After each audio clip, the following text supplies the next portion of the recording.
श्रीमद्भागवतम। ओम नमो भगवते वासुदेवाय। ओम नमो भगवते वासुदेवाय। ओम नमो भगवते वासुदेवाय। श्रीमद्भागवतम चौथा कैंटो छठा अध्याय और 23वां श्लोक। तो हम सुन रहे थे कि किस प्रकार से बता रहे थे कि अलकनंदा नाम की एक छोटी सी झील है जिसमें सती स्नान किया करती थी। यह झील विशेष रूप से शुभ है। कैलाश पर्वत की विशेष शोभा देखकर सभी देवता वहाँ के ऐश्वर्य से अत्यधिक विस्तृत थे या विस्मित थे। तो ये सारे देवता लोग ब्रह्मा जी के साथ पहुँचे हैं कैलाश में शिव जी को प्रसन्न करने के लिए। तो ये हम सुन रहे थे कैलाश की रमणीय, बहुत ही रमणीय जगह थी। वहाँ किस प्रकार के फूल थे, किस तरह के पक्षी थे, कैसी झीलें थी, कैसे पेड़ थे, बड़ा डिटेल में यहाँ पर वर्णित था। आगे सुनते हैं। ददृशो तत्र ते स्रस्ते रम्याम् अलकां नाम वै पुरीं वनं सौगन्धिकं च अपि यत्र तत् नाम पंकजम। इस प्रकार देवताओं ने सौगंधिक नामक वन में अलका नामक विचित्र सुंदर भाग को देखा। इसको कहते हैं अलकापुरी। यह वन कमल पुष्पों की अधिकता के कारण सौगंधित कहलाता है। सौगंधिक, सौगंधिक का अर्थ है सुगंधि से पूर्ण। तो कभी कभी अलका को अलकापुरी भी कहते हैं, जो कुबेर के धाम का नाम है। किंतु कैलाश से कुबेर का धाम नहीं देखा जा सकता, अतः यहाँ पर निर्दिष्ट अलका कुबेर की अलकापुरी से पृथक है।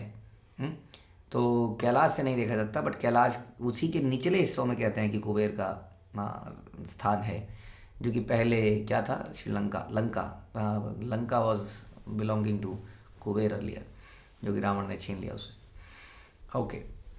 नंदा च अलकनंदा च सरितो बाहृता पुरा तीर्थपाद पदम्बोज रसजसा अतीव पावने। उन्होंने नंदा तथा अलकनंदा नामक दो नदियां देखी। ये दोनों नदियां भगवान गोविंद के चरण कमलों की रज से पवित्र हो चुकी हैं। और वास्तव में यही नदियों की विशेषता है, खासतौर पर हमारे देश में गंगा एंड यमुना। हम देखते हैं कि यमुना जी में भगवान कृष्ण ने अद्भुत लीलाएं करी और गंगा जी में चैतन्य महाप्रभु ने अद्भुत लीलाएं करी। तो ये दोनों नदियाँ इस प्रकार से पवित्र हुई और बड़ी विशेष है हमारे लिए। तो इसी प्रकार से बता रहे नंदा और अलकनंदा। ययो सुरा स्त्रिया क्षतः अवरुह्य स्वाधिक्षणयतः क्रीडन्ति पुंसा सिंचन्त्य विगाह्य रति कर्षिता। हे क्षत, हे विदुर, स्वर्ग की सुंदरियाँ अपने अपने पतियों सहित विमान से इन नदियों में उतरती और काम क्रीड़ा के पश्चात जल में प्रवेश करती और अपने पतियों के ऊपर पानी उलीच कर आनंद उठाती। तो ऐसा दिखता है और ऐसा कितने प्रसंगों में मिलता है हमें कि ऊपर के लोग भी क्या है, वो भी इस मृत्यु जगत में है। इसलिए वहाँ पर भी भोग है और वहाँ पर भी रोग है। जहाँ भोग है वहाँ रोग है। तो यही प्रॉब्लम है स्वर्ग में जाने का। अधिकतर लोग यही कहते हैं कि स्वर्गवासी बन गए, हमारे पिताजी स्वर्गवासी, बहुत बड़ी समस्या है। क्योंकि वहाँ पर जाकर उस ऑपुलेंस के अंदर इतना इंद्रिय तृप्ति की इच्छा हो जाती है कि आदमी को रोकना बड़ा मुश्किल है। एक होता है सहज सरलता, जीवन में जब होता ही नहीं ज़्यादा तो आसान है तपस्या की लाइफ जीना। लेकिन जब सब कुछ चीज़ें उपलब्ध हों उस अवस्था में उनको बिना प्रयोग करे साधारण जीवन जीना बड़ा मुश्किल काम है वास्तव में।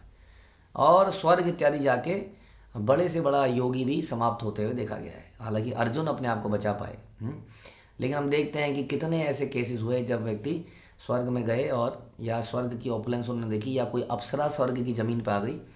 हाँ, और उस प्रकार से जैसे राजा पुरुरवा ने जब उर्वशी को देखा तो सारा उनका सब जीवन बर्बाद हो गया उसके बाद, केवल उसको देखने मात्र से।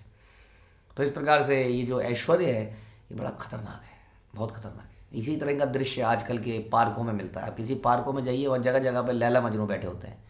और इसी तरह से एक दृश्य हम सुनते हैं श्रीमद् भागवत में, अजामिल ने देखा।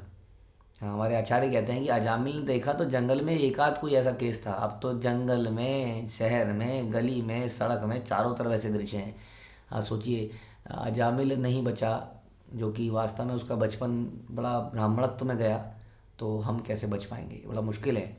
इसलिए ऐसी जगहों में जाने की इच्छा नहीं होनी चाहिए हमारी, where there is lot of opulence flowing everywhere, unless कि हम गुरु की आज्ञा से जाएं। इसलिए हमें सतर्क रहना चाहिए। आजकल सारे भारत के बच्चे यही चाहते हैं कि किसी तरह से विदेश में सेटल हो जाएं, विदेश में चले जाएं, बट ये बड़ा डेंजरस है। ये समझ में तब आता है जब बहुत देर हो चुकी होती है। कई बार तो हमें तब समझ में आता है जब हम अपने बच्चों को वहाँ पर बिगड़ते हुए देखते हैं, जो कि यहाँ पर भी बिगड़ रहे हैं, बट वहाँ तो अलग ही माहौल है। हाँ, तो इस तरह का माहौल यहाँ पर देखने को मिल जाता है, जैसा यहाँ पर दिख रहा है। हाँ, कि इस प्रकार से यहाँ पर इंद्रिय तृप्ति हो रही है। और इसी तरह की एक कथा हम सुनते हैं नल, कुबेर और मणिग्रीव की, जो कि कुबेर के ही पुत्र थे। हाँ, इन्हीं नदियों में समझ लीजिए वो रहते थे। तो यहाँ पर इसी तरह की वो कार्य कर रहे थे। लेकिन हाँ, ये कार्य आदमी को अंधा बना देता है, ये काम आदमी को अंधा बना देता है। और वो काम में उस इतने रत हो गए, आसक्त हो गए कि उनके सामने नारद मुनि जैसा व्यक्ति आया और वो कुछ भी आदर प्रस्तुत नहीं कर पाए। और निर्वस्त्र वहीं पर खड़े रहे काम के नशे में, और उनको नारद मुनि ने बाद में श्राप मिला। हाँ, इस प्रकार से वो अर्जुन वृक्ष के रूप में भगवान के धाम में आए। Although that was blessing of a great devotee of Krishna, Narad मुनि। लेकिन हमें समझना पड़ेगा कि इस तरह का माहौल हमें इसी तरह की पेड़ की योनि में ले जा रहा है। श्रील प्रभुपाद कहते थे कि जिस व्यक्ति के अंदर शर्म नहीं है, जो निर्वस्त्र रहता है या कम कपड़े पहनता है या काम में इस प्रकार रत है कि समाज की उसको कोई शर्म नहीं है, दुनिया जले तो जले। हाँ, तो ऐसे व्यक्ति पेड़ की योनि में बनते हैं। फिर वो निर्वस्त्र सर्दी में गर्मी में खड़े ही रहते हैं बस। तो ऐसी पेड़ की योनि हमें नहीं लेनी है। तो इस तरह का कुछ माहौल भी वहाँ पर चल रहा था। उसके बाद ययो तत् स्नान विभ्रष्ट नव कुंकुम पिंजरम वितृषः अपि पिबंति अम्बः पाययंत गजा गजी। स्वर्ग लोक की सुंदरियों द्वारा जल में स्नान करने के पश्चात उनके शरीर में कुमकुम के कारण वह जल पीला और सुगंधित हो जाता था। अतः वहां पर स्नान करने के लिए हाथी अपनी अपनी हथनियों के साथ आते थे और प्यासे ना होने पर भी उस जल को पीते थे। सुगंध आती थी उसमें से, क्योंकि लोगों का परफ्यूम समझ लीजिए उसमें आ जाता था। तो इस प्रकार से ये जो इच्छा है, यहाँ देख के, यहाँ के सुन के समझ में आता है कि ये इच्छा जानवरों में भी है। हाँ, चारों तरफ देखिए, जानवर भी हमेशा, हाँ, अब हम कई बार देखते हैं, आप देखते होंगे कई बार डिस्कवरी चैनल, उसमें यही दिखाते हैं, eating, mating, sleeping and defending. They are also very much expert in mating, they are more expert. Srila Prabhupada कहते थे कबूतर 1 घंटे में 12 बार मेट कर सकता है। बंदर बहुत ज़्यादा मीटिंग करने वाला जानवर है, जो कंदमूल खाता है, शाकाहारी है। हाँ, तो इस प्रकार से प्रभुपाद कहते थे इट इज़ नॉट अबाउट शाकाहारी, इट इज़ अबाउट क्या, Krishna Prasad, कृष्णटेरियन, not vegetarian, non vegetarian, जो हमारी चेतना को बदले। वैसे ही कबूतर है, साधारण सा जीव है, लेकिन उसके अंदर काम इच्छाएं हैं। और यहाँ बता रहे हैं कि हाथी के अंदर भी काम इच्छाएं, वो अपनी पत्नियों के साथ, हथनियों के साथ वहाँ पर आते थे, आनंद लेते थे। तारे महारत्न विमान शत संकुलाम जुष्टाम पुण्यजन स्त्रिभि यथा खम सा तड़ित घनम। स्वर्ग के निवासियों के विमानों में मोती, सोना तथा अनेक बहुमूल्य रत्न जड़े रहते थे। अगेन ऑपुलेंस, वहाँ पे इस तरह के विमान उड़ते हुए देखे जा रहे थे। हाँ, स्वर्ग के निवासियों की तुलना उन बादलों से की गई है जो आकाश में रहकर बिजली की चमक से सुशोभित होते हैं। Materially they are very very very very much advanced and opulent.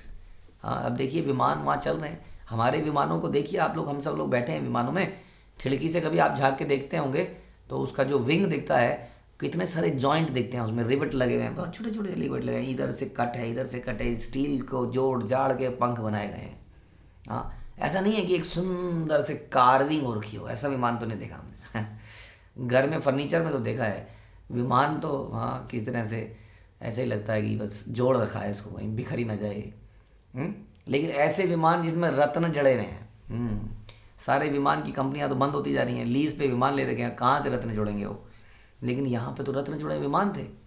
हाँ, तो इस प्रकार से ऑपुलेंस के बारे में चर्चा हो रही है उस जगह में। ज़बरदस्त ऑपुलेंट जगह है। अब ये कहाँ है, ये सब उसी कैलाश में है, समझ लीजिए। जिस कैलाश में शिव जी तपस्या में लीन रहते हैं, उन्हें ये चीज़ें प्रभावित कर ही नहीं पाती हैं। अभी ये दृश्य है और हम सुनते हैं कि वो व्यक्ति जो है भस्म लगा के घूमते हैं छाल पहनते हैं, और नीचे के जो दृश्य है वो इस प्रकार का दृश्य है। यानी कि इस प्रकार का दृश्य भी एक भक्त को प्रभावित नहीं करता यदि वो भगवान का ध्यान करता रहे तो। हित्वा यक्ष ईश्वरापुरीं वनम सौगंधिकम चतत दुर्मयी काम दुदयी हितम। चित्रमाल्या फल छदई। यात्रा करते हुए देवता सौगंधिक खुशबू वाले वन से होकर निकले, जो अनेक प्रकार के पुष्पों, फलों, कल्प वृक्षों से पूर्ण था। इस वन से जाते हुए उन्होंने यक्षेश्वर के प्रदेशों को भी देखा। तो जंगल ही सुगंधित थे, सुगंध करने की कोई जरूरत नहीं थी।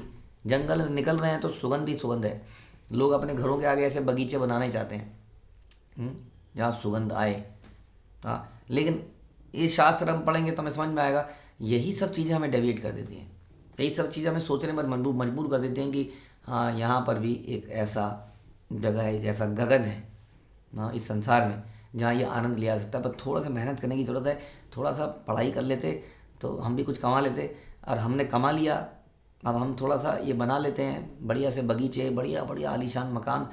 तो प्रॉब्लम ये है कि ये हमें एक इल्यूज़न क्रिएट करता है हमारे अंदर कि इस संसार में हम इस प्रकार से आनंदित हो सकते हैं, लेकिन हमारे जीवन में आगे पीछे फिर इतनी समस्याएं, इतनी बीमारियां, इतनी क्या बताएं, क्या क्या नहीं आता है जीवन में हम सबके, चाहे अमीर हों चाहे गरीब हों, जो कि इन सब चीज़ों को हमें एंजॉय नहीं करने देता, जिसमें हम पूरा जीवन लगा देते हैं। यही समस्या है। तो यहाँ पर दिख रहा है कि हम क्या ऑपुलेंस प्राप्त करेंगे जो कि स्वर्ग में है। लेकिन स्वर्ग के लोग भी इसलिए परेशान हैं, जितने एग्जाम्पल हम सुनते हैं शास्त्रों के थ्रू, हाँ, वो भी समय समय पर भगवान बचा लो भगवान, भगवान बचा लो भगवान, इस वक्त भी यही कर रहे हैं। इस वक्त भी वो ब्रह्मा जी के साथ कहाँ जा रहे हैं, अरे भगवान बचा लो जी, बचा लो, शिव जी आप बचा लो। That means the anxiety is still there, भय, हाँ, इस संसार का एक एलिमेंट है, इसलिए स्वर्ग भी उसी के अंदर है, इसलिए स्वर्ग में भी भय है। तो भयभीत होकर वो जा रहे हैं, बीच में ऐसा सीन है, अब क्या इसको एंजॉय करें। देखिए, जब मन दुखी होता है तो आदमी क्या एंजॉय करे, है ना, उसका सारा धन धान्य पड़ा ही रहता है, आदमी ज़्यादा डिप्रेशन में होता है ज़्यादा पैसे वाला व्यक्ति, ऐसा ही देखा गया है। तो सारा धन पड़ा है लेकिन रस नहीं है किसी भी चीज़ में, भय है, बहुत सारी टेंशन है। उसी तरह से इन देवताओं को ये सब दिख रहा है, लेकिन दिमाग में तो टेंशन है ना, वो क्या हो गया वृत्तासुर अब कहीं दोबारा ना आ जाए, मुझे ना उड़ा दे, हाँ, या अब हम बदला लेंगे, उन्होंने हमें मारा अब हम उनको मारेंगे। तो इस प्रकार का। उसके बाद रक्तकंठ खगनीक स्वरमंडित षडपदम कलहंस कुलाश्रय प्रेष्टम खरदंड जल आशयम। उस नैसर्गिक वन में अनेक पक्षी थे जिनकी गर्दन लाल रंग की थी, उनका कलवर भौरों के गुंजार से मिल रहा था। वहाँ के सरोवर शब्द करते हंसों के समूह तथा लंबे नाल वाले कमल पुष्पों से सुशोभित थे।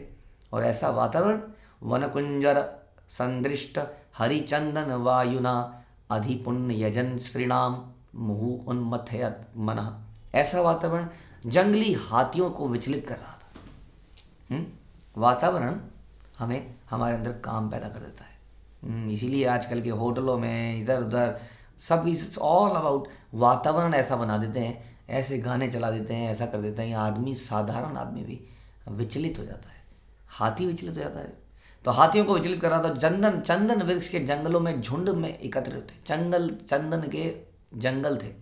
बहती हुई वायु अप्सराओं के मनों को अधिकाधिक इंद्रिय भोग के लिए विचलित की जा रही थी।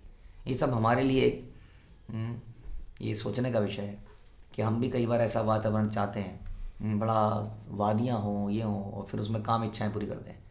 एक बार जब केदारनाथ में बहुत भयंकर तूफान आया था, बहुत सारी चीज़ बताया गया था कि बहुत सारे अनऑथराइज्ड चीज़ें वहाँ चल रही थी, कई चीज़ें वहाँ मिली जिसका जिक्र भी हम नहीं कर सकते हैं। उस पानी के जब बहाव में जो बह के कहीं किनारे पे इधर उधर वो इकट्ठी हुई, ऐसी ऐसी चीज़ें थी जो लोग इंद्रिय भोग के लिए यूज़ करते हैं। तो उस जगह पर जाकर भी लोग ये काम कर रहे थे, सोचिए। इसलिए प्रकृति कई बार दंड देती है मनुष्य को, हाँ, कि उसको हर जगह पर केवल एक ही चीज़ दिखती है। दे आर सेक्स मिनिएक्स कहते हैं, एवरीथिंग, वो एक ही विज़न है उनका, बस हर चीज़ को यही दिखती है। तो ऐसा विज़न हो जाता है हमारा। तो हाँ, वास्तव में हम जिक्र कर रहे थे कि साधु भी प्रकृति की तरफ जाता है, हाँ, भगवान का ध्यान करने के लिए। लेकिन एक इंद्रिय तृप्ति व्यक्ति को इस तरह से, यहाँ हाथी उत्तेजित हो रहे हैं, सब लोग उत्तेजित हो रहे हैं उस हवा से, उस खुशबू से, उन फूलों से, उन पत्तों से, हाँ। और ये उत्तेजना भी हमें प्रसन्न नहीं कर पा रही है, इसलिए इस वक्त ये इन चीज़ों का आनंद नहीं ले पा रहे हैं। इनकी टेंशन क्या है, ये जो अभी पीछे से, हाँ, वीरभद्र ने जो तहलका मचाया, इससे बचा लो, हाँ, तो फिर क्या फ़ायदा इस जीवन का? भगवान के धाम में, जिसको हम कहते हैं वैकुंठ, जहाँ और कोई कुंठा ही नहीं है, क्योंकि वहाँ भय नहीं है, वहाँ कंपटीशन नहीं है, वहाँ जेलसी नहीं है, वहाँ इंद्रिय भोग की इच्छाएं नहीं है। हाँ, तो वहाँ इसलिए परम सुख प्राप्त होता है। हरे कृष्ण। श्रील प्रभुपाद की जय।